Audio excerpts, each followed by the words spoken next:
Թող Տիրոջ անունը փառավորվի, այսօր մենք պիտի սկսենք հերթական դասընթացը, պիտի խոսենք օրենքի մասին, օրենքի ֆունկցիայի մասին, թե ինչու համար Աստված տվեց օրենք։ Մինչև թեմային հասնելը ես ուզեմ հիշեցնել, թե անցյալ անգամ ինչի մասին մենք խոսեցինք, սիրելիներս, հիշեցնեմ, որպեսզի ավելի ձեզ համար կրկնությունը լինի ավելի զորացնող, ավելի հիշեցնող, որպեսզի էլ ավելի ամրապնդվենք։ Անցյալ անգամ մենք խոսեցինք շնորհքի մասին եւ խոսեցինք նաեւ շնորհքի 6 կետերի մասին։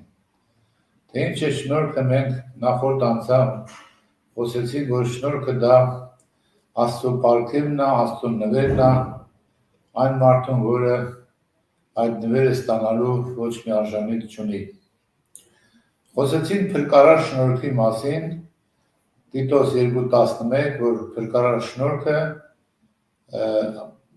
բոլոր մարդկանց երեցավ, աշխարհի բոլոր մարդկանց հասանելի է Աստծո փրկարար շնորհքը։ Խոսեցինք փրկարար շնորհքի 6 կետերի մասին, Քրիստոս զոհի, Աստծո խոսքի, Հիսուս Քրիստոսի արյան, Սուրբ Հոգու, Հիսուսի վերքերի, Արության Քրիստոսի բարեխոսության մասին։ Կարճ ես հիշեցնեմ, թե ինչ ասեցինք այդ մասին։ Առաջինը Հիսուս Քրիստոսի զոհի մասին ասեցինք, որ երբ որ Ադամը մեղ գործեց, գնաց ծառի ճանապարհը փակվեց եւ մարդը զրկվեց իր գնաց ծառի ուտելու հնարավորությունից։ Փակվեց դրախտի դուռը, փրկության դուռը փակվեց եւ դրա համար մարդը դուրս վռնդվեց հետևական պարտեզից։ Ուրեմն հիմա այս երբ որ Քրիստոսը խաչվեց, Քրիստոսի խաչով այդ դուռը, որ փակվել էր մարդու համար, գնաց ծառի ճանապարհը, որ փակվել էր մարդու համար, այդ ճանապարհը, այդ դուռը բացվեց։ Մարդը իրավունք ունեցավ մտնելու, որովհետև Քրիստոսը բարձրացավ խաչը, ամբողջ մարդկության մեղքը իր վրա վերցրեց եւ փրկությունը բերեց երկնքից, իջացրեց երկինք։ Երկրորդը դա Աստծո խոսքի մասին է խոսել, որպես փրկարար շնորհքի երկրորդ կետ, եւ ասացին, որ Աստծո խոսքը ցույց է տալիս այն նեղ ճանապարհը, որով մենք կարող ենք գնալ եւ հասնել այդ բացված դռանը։ Իհարկե, Քրիստոս զոհով, Քրիստոսի խաչով բացվեց դուռը, բայց մենք ինչպես պետք է գնանք դուռը, ինչ ճանապարհով գնանք հասնենք այդ դուռը, ասացինք, որ դա ցույց է տալիս Աստծո խոսքը։ Աստծո խոսքը դա մի ճանապարհորդի համար քարտեզ է կամ այսպես այսօրվա լեզվով ասած նավիգատոր, որի միջոցով մենք կարող ենք հասնել բացված դռանը, որ Քրիստոսի զոհով բացվել է, որից հետո այն կողմ ներս մտնենք հավիտենական կյանքի ժառանգության համար։ Կարճ եմ ես ասում, սիրելիներս, հետո մենք տեսանք, որ եթե մենք հիմա ունենք բացված դուռ, ունենք քարտեզ, որով կարող ենք գնալ հասնել այդ բացված դռանը, այսինքն ունենք մենք Քրիստոսի զոհը եւ ունենք Աստծո խոսքը, որով կարող ենք հասնել այդտեղ, բայց հիմա հարցնում է հարց, եթե հասանք, ասենք այդ դռանը, ինչպես պետք է այդ դռնից այն կողմ հասնենք, արդյոք այնտեղ ստուգում չկա, այսպես կոպիտ ասենք, բան չկա, որ մեզ ստուգեն, այդպես մաքսային, կոպիտ ասած մաքսատուն չկա, արդյոք որ մեզ ստուգեն, տեսնենք մենք այդ դուռը կարող ենք հասնել թե ոչ, այո։ Դրա համար, որպեսզի հասնենք այդ դռնից այն կողմ, այսինքն կոպիտ ասած այդ մաքսատունը հասնենք, դրա համար շատ բարձր պայմաններ է պետք, առանց մենք մեղքով չենք կարող հասնել այն կողմ, եթե անգամ իջնչին մեղք լինի։ Բայց դրա համար մեզ օգնում է Քրիստոսի արյունը, որը փրկարար շնորհքի երրորդ կետն է։ Քրիստոսի արյունը մաքրում է մեզ ամեն մեղքերից։ Դրա համար ասում է Հովանոց մեջ առաջի Հովանու առաջի 7-ում, եթե խոստովանենք մեղքերից, հավատարիմ ու արդար է անկամ մեր մեղքերին թողություն տալու եւ մեզ ամեն անիրավությունից ցրկելու։ Ուրեմն հիմա ունենք բացված դուռ, ունենք ճանապարհի քարտեզ, որը Աստծո խոսքն է, որ կարող ենք հասնել այդ բացված դռանը, կարող ենք ներս մտնել այդ դռնից, բայց դեռ հարց առաջանում, արդյոք մենք կարող ենք գնալ եւ հասնել այդ բացված դռանը։ Չէ՞ որ այդ ճանապարհը շատ նեղ է, այդ ճանապարհը դժվարություններով լցված է, այնտեղ դու պետք է, եթե սոված հանդիպես հաստած, եթե ծարավ հանդիպես ջուր տաս, այնտեղ շատ պայմանները դժվար են։ Դրա համար, որպեսզի կարողանանք ունենանք զորություն հասնելու այդ դռանը, մեզ օգնության է հասնում Սուրբ Հոգու զորությունը։ Սուրբ Հոգու զորությունով լցված մարդը կարող է գնալ այդ ճանապարհով, այդ նեղ դռնով կարող է գնալ եւ հասնել այն բացառի դռանը, որի կենքով հավիտենությունն է։ Եվ վերջապես 5-րդը մենք խոսեցինք Հիսուսի վերքերի մասին, որ եթե դու ճանապարհ ես գնում, այդ ճանապարհին կարող ես հիվանդանալ, կարող ես բժշկի կարիք ունենալ, տարբեր պատճառներ կարող են լինել,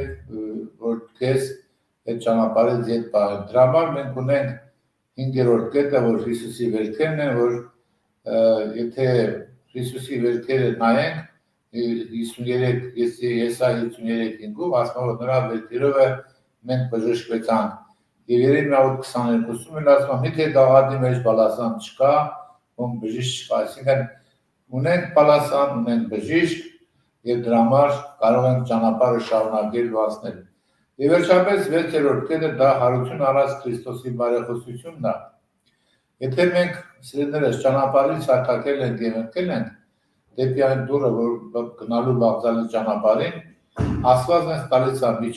միջոց արտավեր նախատեսել, որպեսզի մենք կարողանանք ուրեմն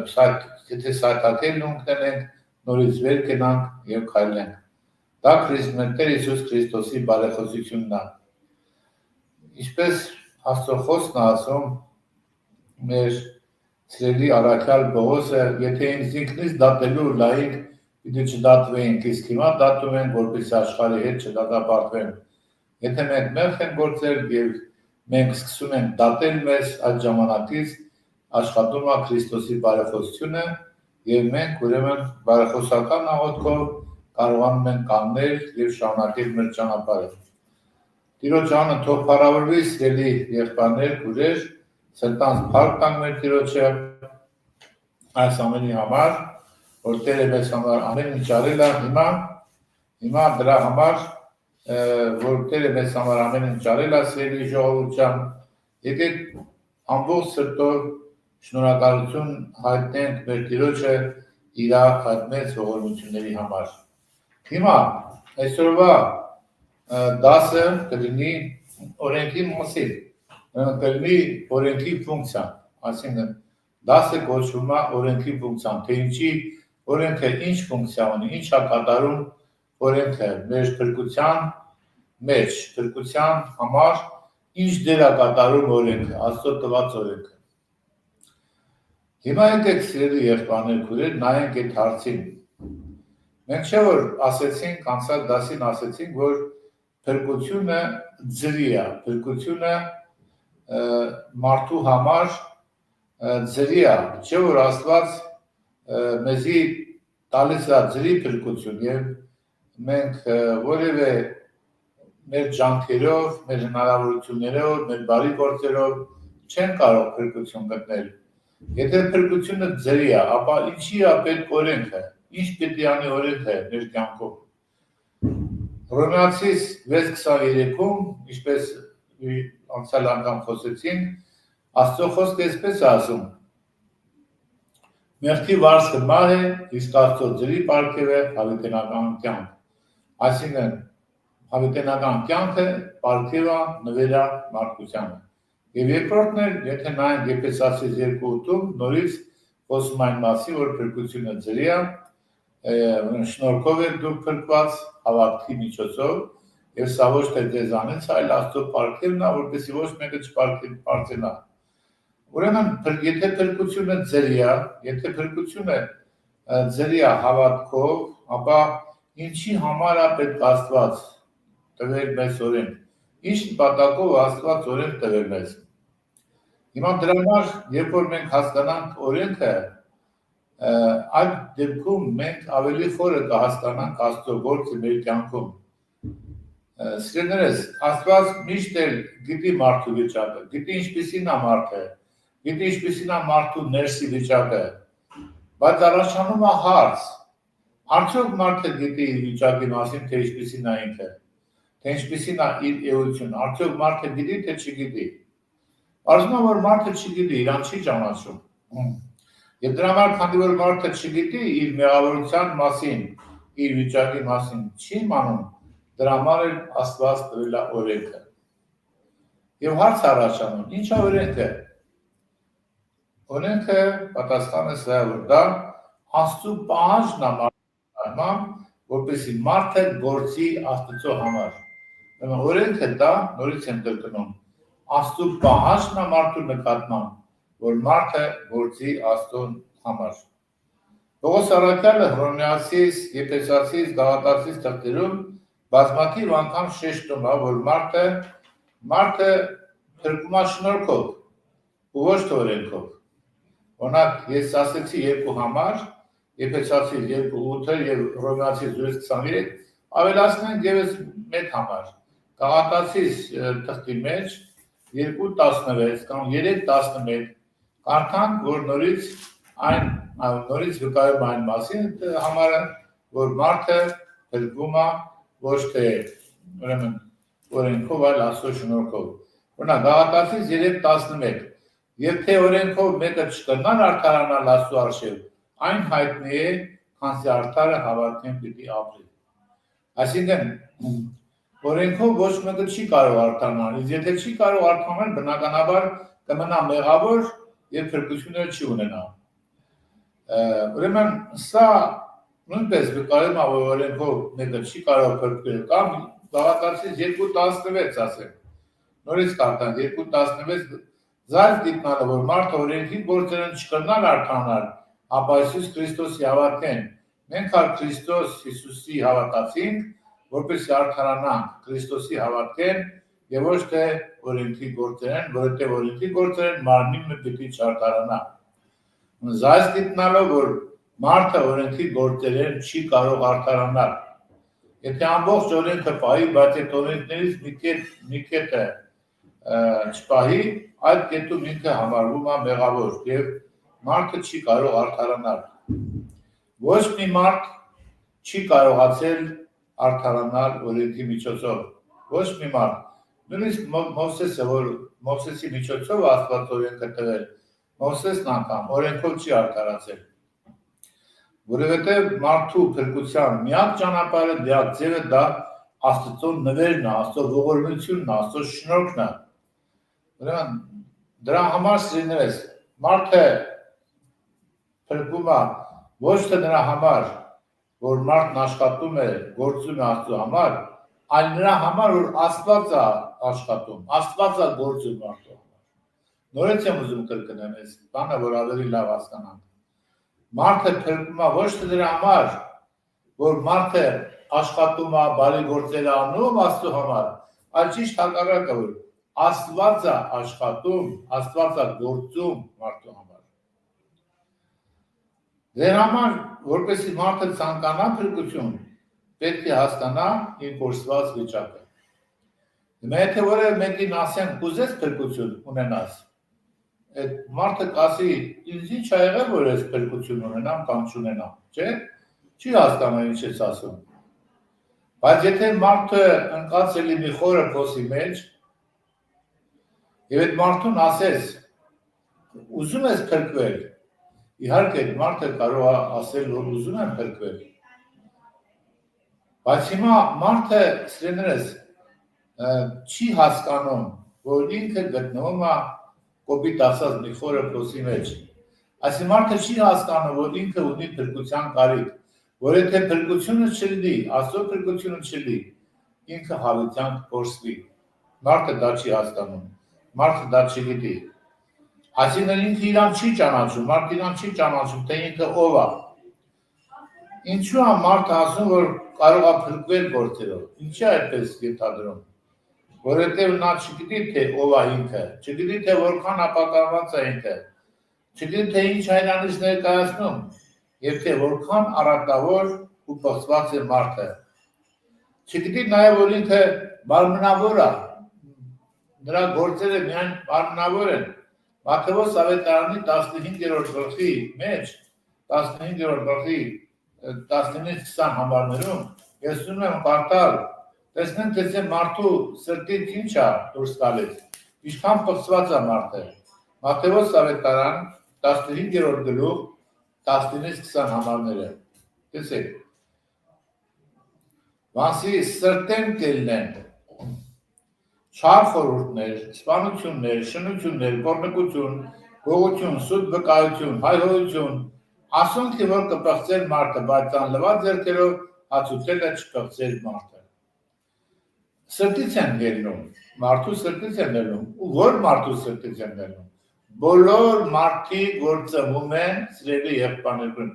ծնվում են մեղքով, մեղքն է թագավորում մարդու ներսում, եւ այդ բոլոր մարդկանց սրտից դուրս են գալիս այս խորհուրդները, սպանությունը, շնությունը, կորնությունը եւ այլն։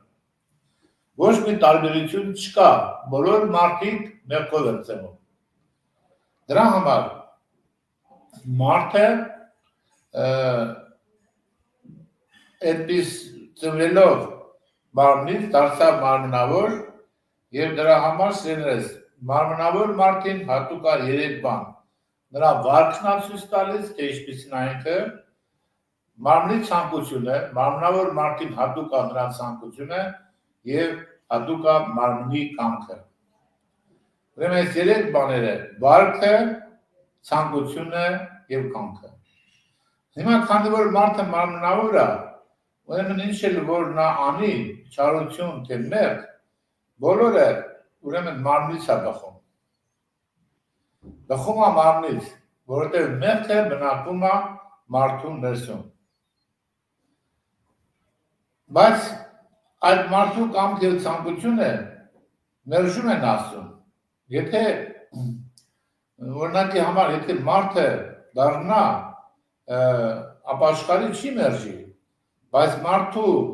այդպիսի մարդու, մեղավոր մարդու կամքը, մեղավոր մարդու ցանկությունը Աստծուն մերժում են, այսինքն մարդը, որ ծնվում է ի սկզբանե, Աստծուն մերժած վիճակում է ծնվում։ Չէ որ Աստված Ադամին ասեց, որ օրը որ ուտես, ինչ կլինես, այդ օրը դու կմեռնես։ Եվ երբ որ Ադամը տիրավ արգելված պտուղից, նա մեռավ։ Այսինքն կտրվեց կապը Աստծո հետ եւ մարդը մերժեց Աստծուն։ Մարդը ուզեց ապրել անկախ Աստծուց։ Դրա համար սեներս մարդու կամքը եւ ցանկությունը նորից եմ կրկնում Աստծուն մերժում են։ Այդ պատճառով մարդը ոչ մի հնարավորություն չունի բավարարել Աստծո պահանջը։ Մարդը իր հոգու խորքում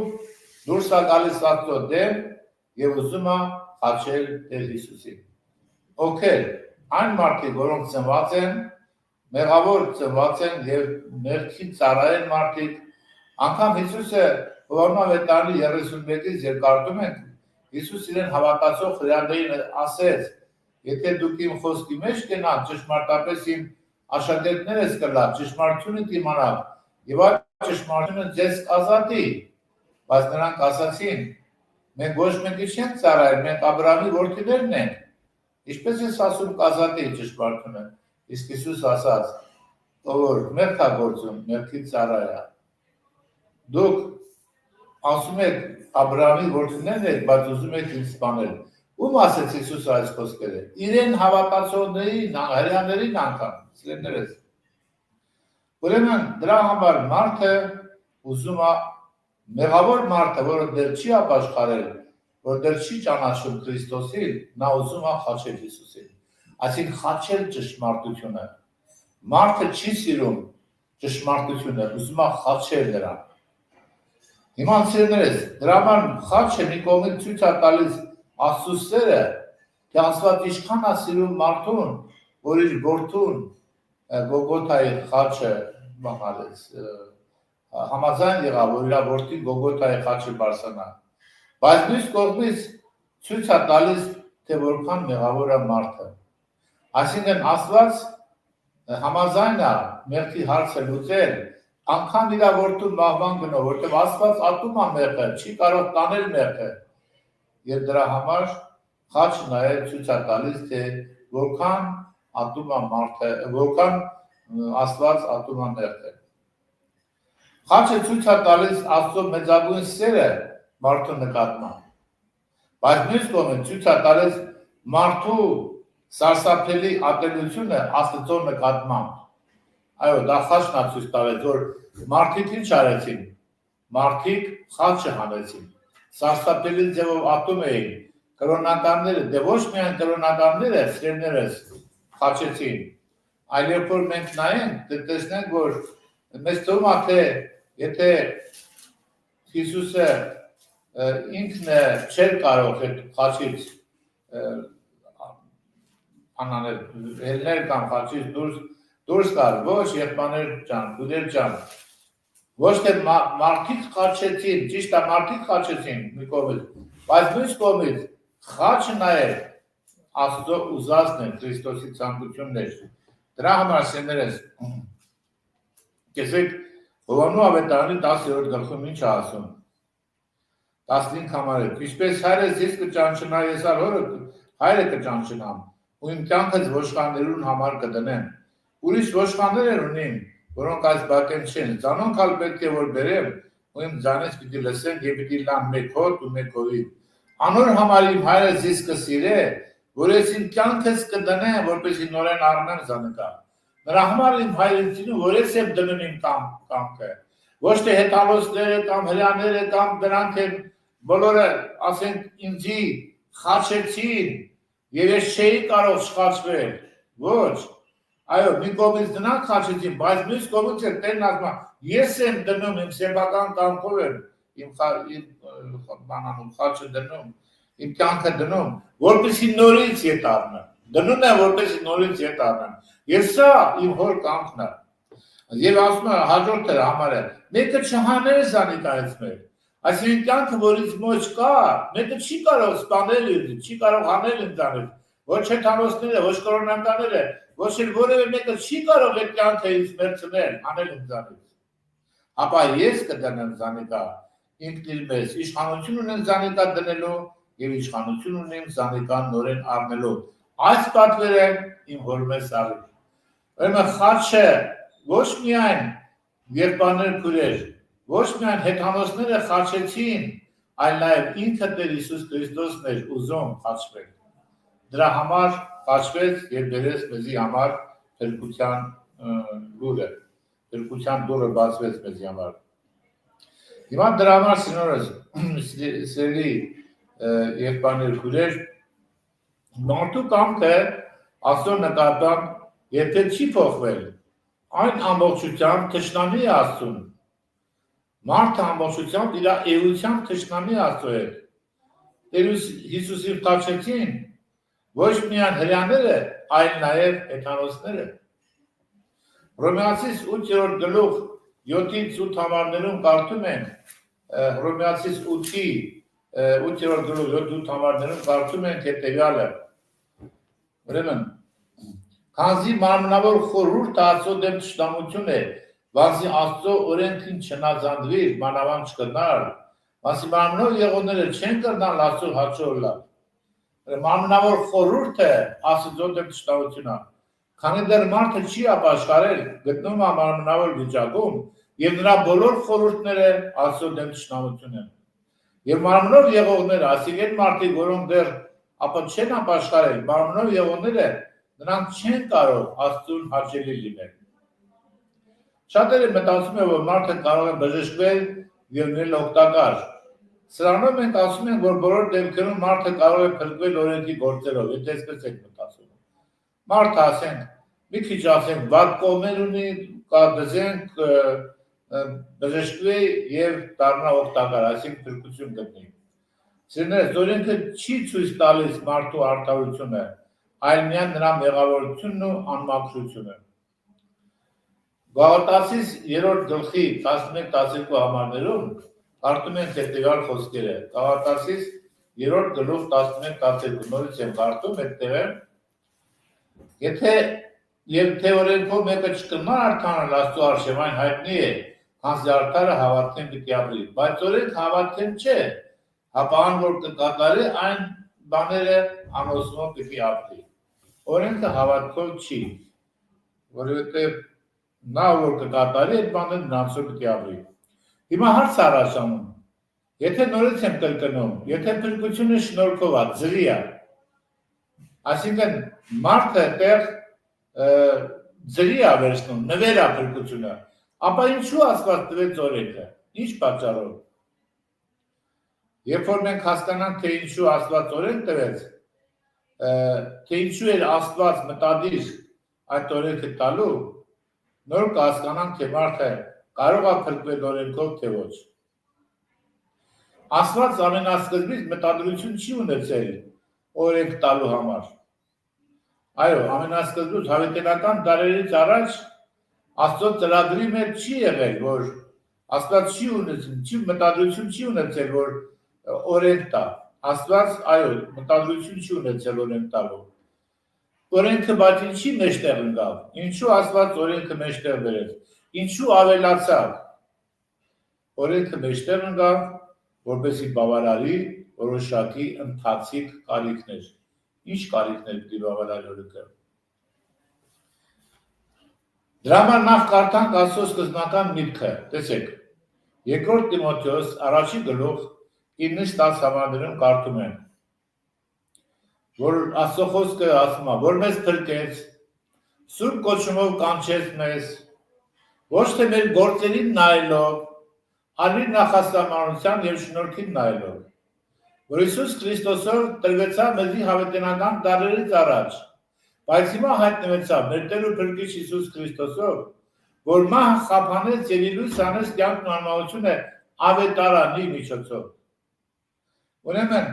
որ մեզ փրկեց ու սուրբ կոչումով կանչեց մեզ, ոչ թե մեր գործերին նայելով։ Եթե գործերին չի նայել, ուրեմն այստեղ օրենքը կապ չունի, այլ իր նախասահմանության եւ շնորհքին նայելով մեզի փրկեց Հիսուսը։ Ուրեմն այստեղ չկա օրենքը կապ չունի։ Դրա Տերը այդպես է որոշել սկզբից, բայց հարց առաջանում, հիմա այդ օրենքը ինչի մեջտեղ ընկավ, ինչու Աստված Մովսեսին օրենք տվեց։ Մենք կարդում ենք, որ Աստված Ծննդոց 12-րդ գլխում մենք կարդում ենք, որ Աստված Աբրահամին դուրս արեց եւ կանչեց Աբրահամին եւ կարդամ այդտեղը Ծննդոց 12-րդ գլխի հենց առաջի երկրորդ համարում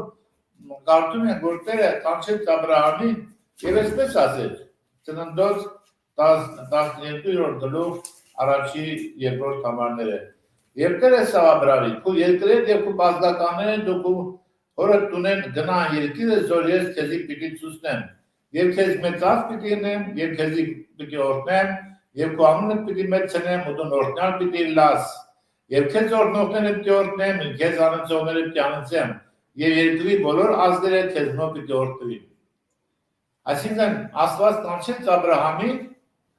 եւ ոչ մի օրենք չդրեց, ոչ մի պահանջ չդրեց Աբրահամի վրա։ Ասեց արի, ես քեզ պիտի օրհնեմ։ Քեզ օրհնողներին պիտի օրհնեմ եւ քեզ անծողներին պիտի անծեմ։ Որևէ պահանջ, որևէ օրենք Աստված չդրեց Աբրահամի վրա։ Ուրեմն այստեղ, սիրելիներս, մենք հասկանում ենք, որ Աստված չդնելով օրենք Աբրահամի վրա, հետագայում մենք տեսնում ենք, որ որոշ տարիներ հետո, երբ որ եկավ Մովսեսի ժամանակաշրջանը,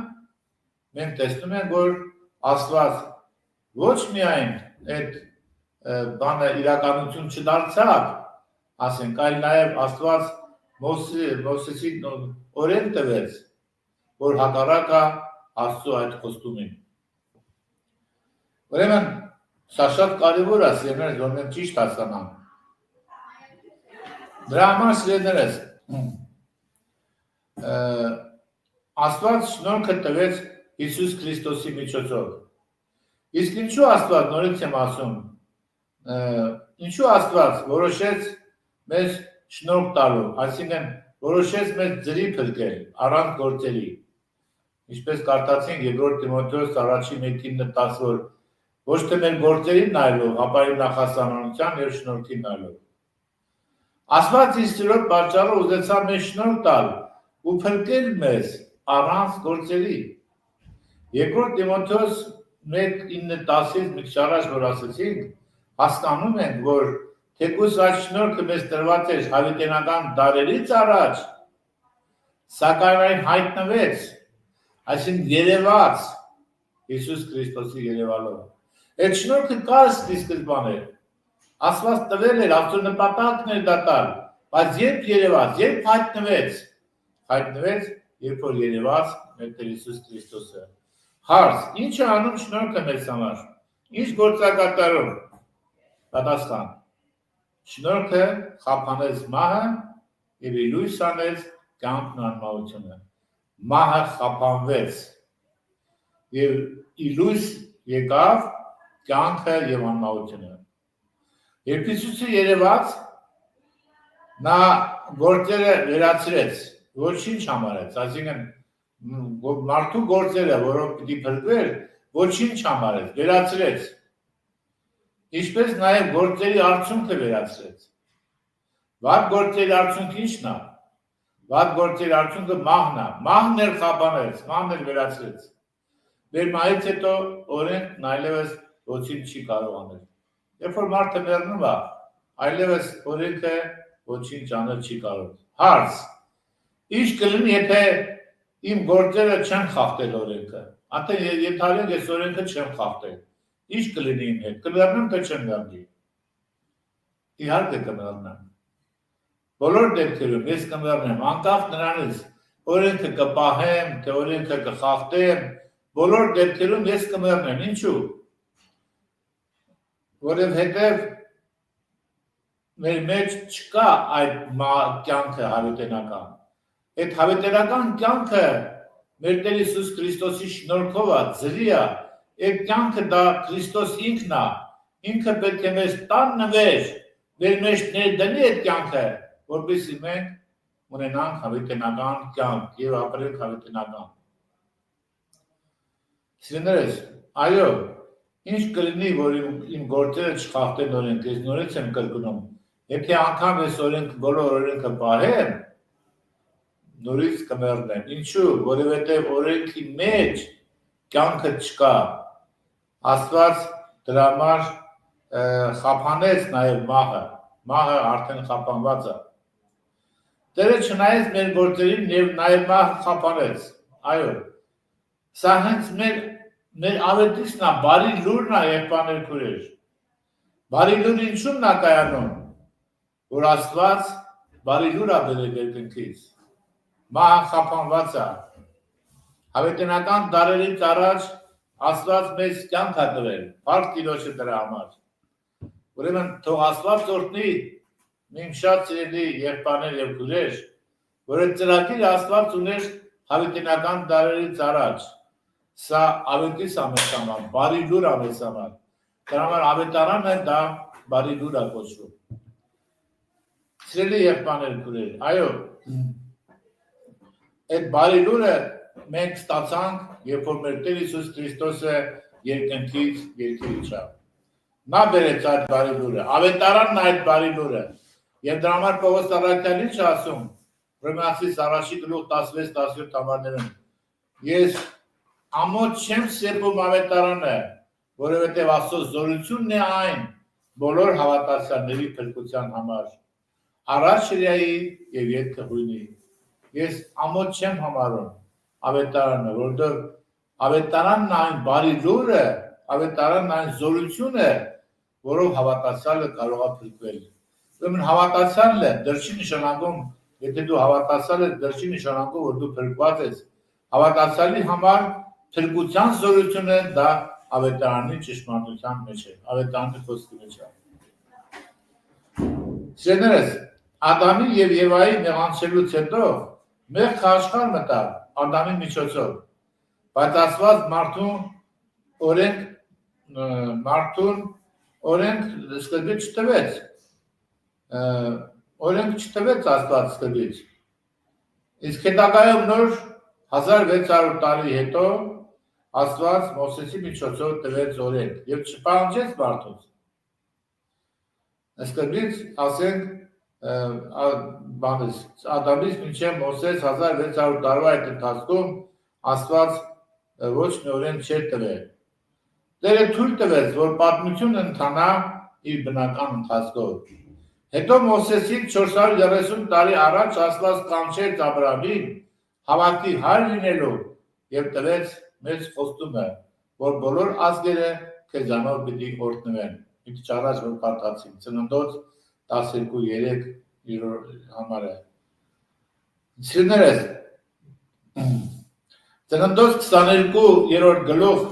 18 համարում նույնպես նորից կրկնվում է 22-րդ գլուխ 3-րդ խոսքը։ Եվ այսպես ասում. եւ Աբրահամ առավոտանստանուց ելավ ու իր իշուն համետը դրավ եւ իրեն հետ երկու ծառա ու Իսահակ որդին առավ եւ ողջակեցության համար փայտ ճեղքեց, ելավ գնաց անտեղը զորացված նստավ։ Եվ հիմա Աստված վերցրեց Ադամին եւ ուրեմն Աստված Աբրահամին ասեց, որ պիտի գնաս այն երկիրը, որ ես քեզ պիտի ցույց տամ, Մորիա երկիրը, որտեղ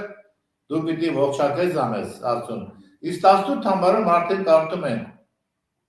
մի քիչ վերև կարդամ 17-ից,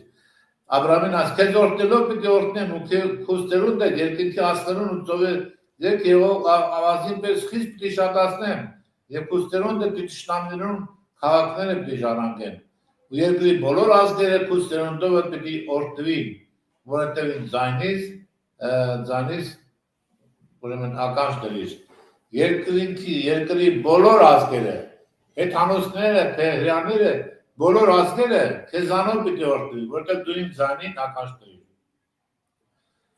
Նկատենք, որ այստեղ քո սերունդով պիտի, որ ասма երկրի բոլոր ազգերը քո սերունդով պիտի օրհնվի, չէ՞, 18 համարում։ Որովհետև իմ ձայնից ականջ դրիր։ Այստեղ չի ասում քո սերունդներով պիտի օրհնվի, ասма քո սերունդով պիտի օրհնվի։ Նկատեմ, որ սերունդը եզակի թվով է այստեղ, ոչ թե սերունդներ, այլ սերունդ։ Պողոս առաքյալը բացատրում է Գաղատացիս 3:16-ում, որ սերունդը վերաբերում է Հիսուս Քրիստոսին։ Սերունդը դա Աբրահամի սերունդը, որով պիտի օրհնվեն երկրի բոլոր ազգերը, դա պետք է տեղ ունենա սերունդով, այսինքն Հիսուս Քրիստոսով։ Երբ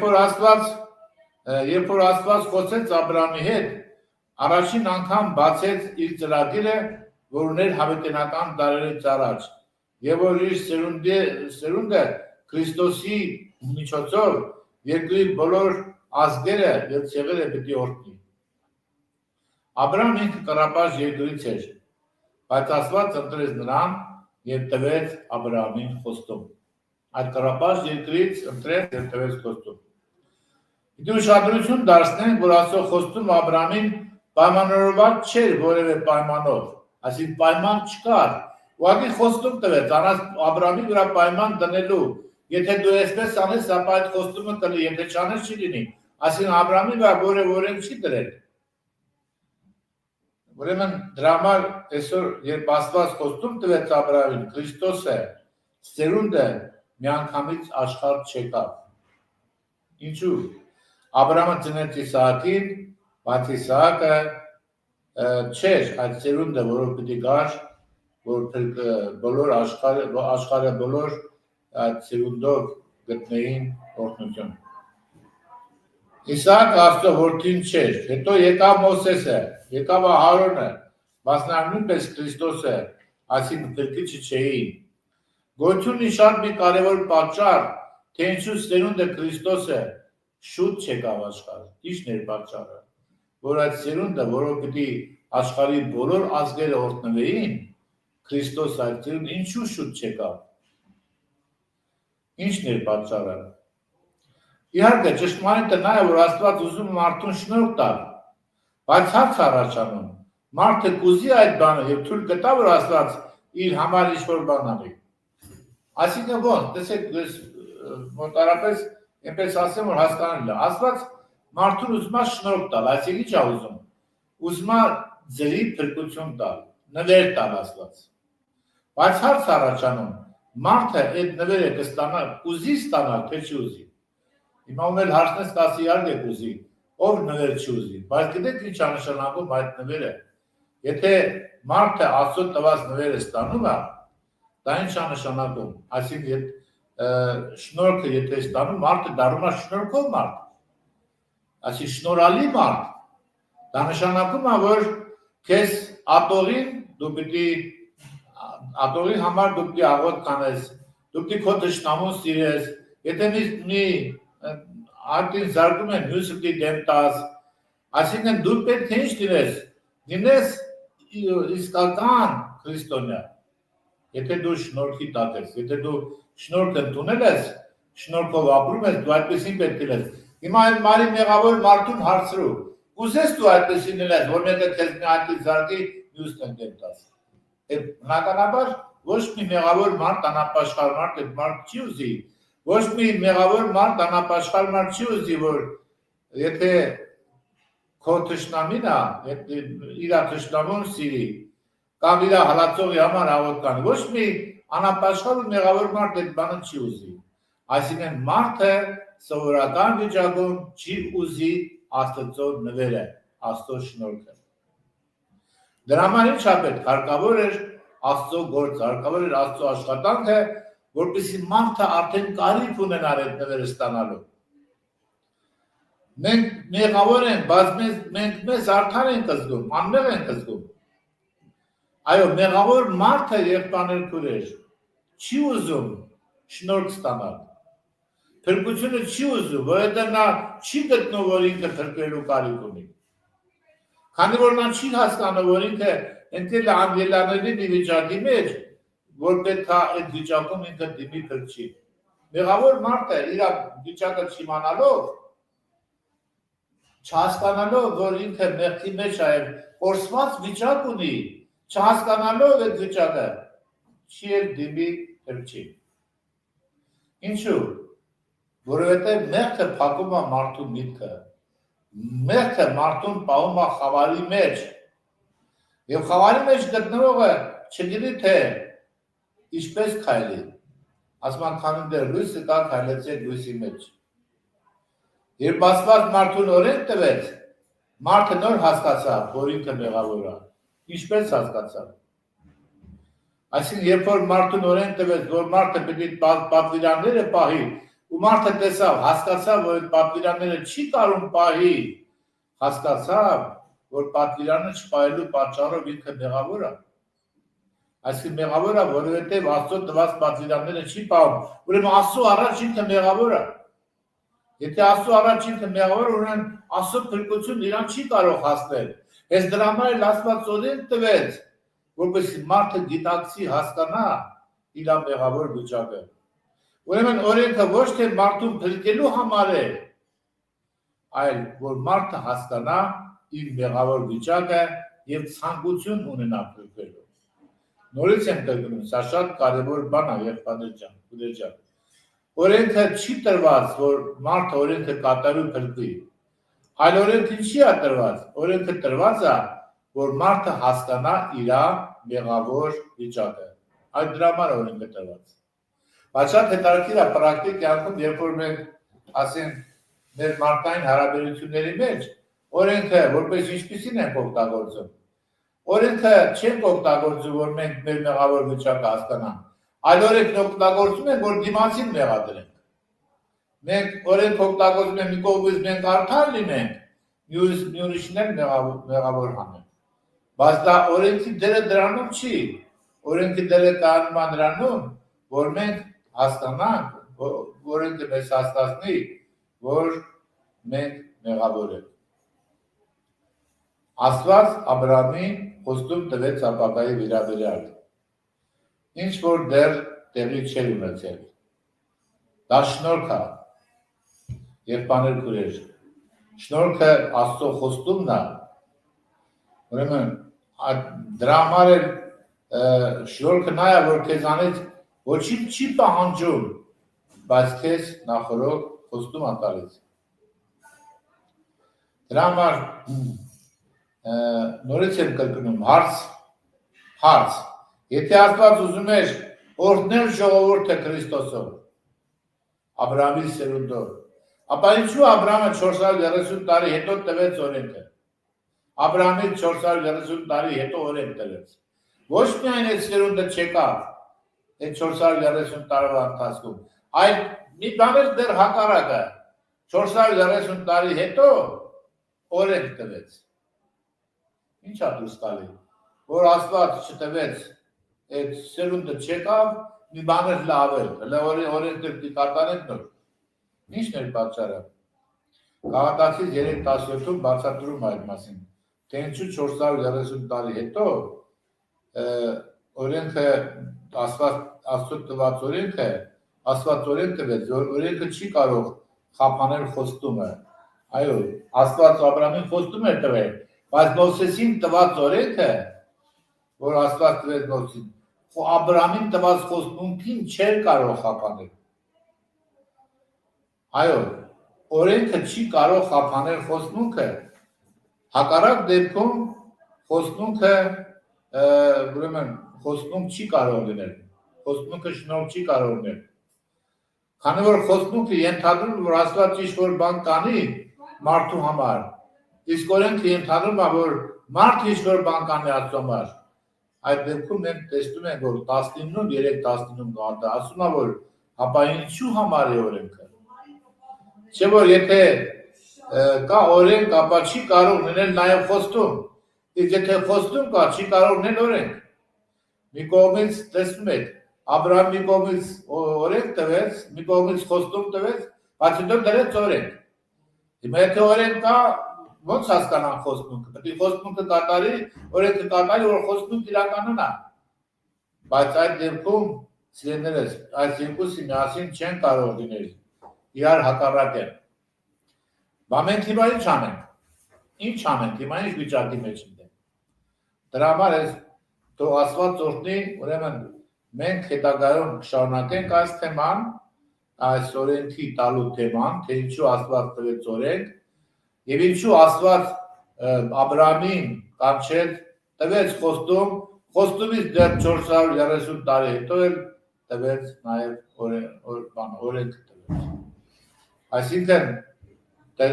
ինչ եմ ուզում ասել, ոչ միայն խոստումքը չիրականացավ, այլ նաև օրենք տվեց։ Ինչն է պատճառը։ Կարճ եմ ասում, որպեսզի մարդը հասկանա, որ ինքը կորսված է, առանց Աստծո կորսված է, որ Աստծո կարիքը զգա։ Օրենքը փաստորեն մարդու ներսը բացում է, որպեսզի մարդը ունենա կարիք Աստծո, հասկանա, որ մեղավոր է։ Ուրեմն օրենքի նպատակը, օրենքի ֆունկցիան նա է, որ մարդը հասկանա, որ ինքը մեղավոր է, ոչ թե հասկանա, որ ինքը արդար է։ Թող Տիրոջ անունը փառավորվի, սիրելի եղբայրներ, քույրեր, սրտանց ասենք, փառք Տիրոջը,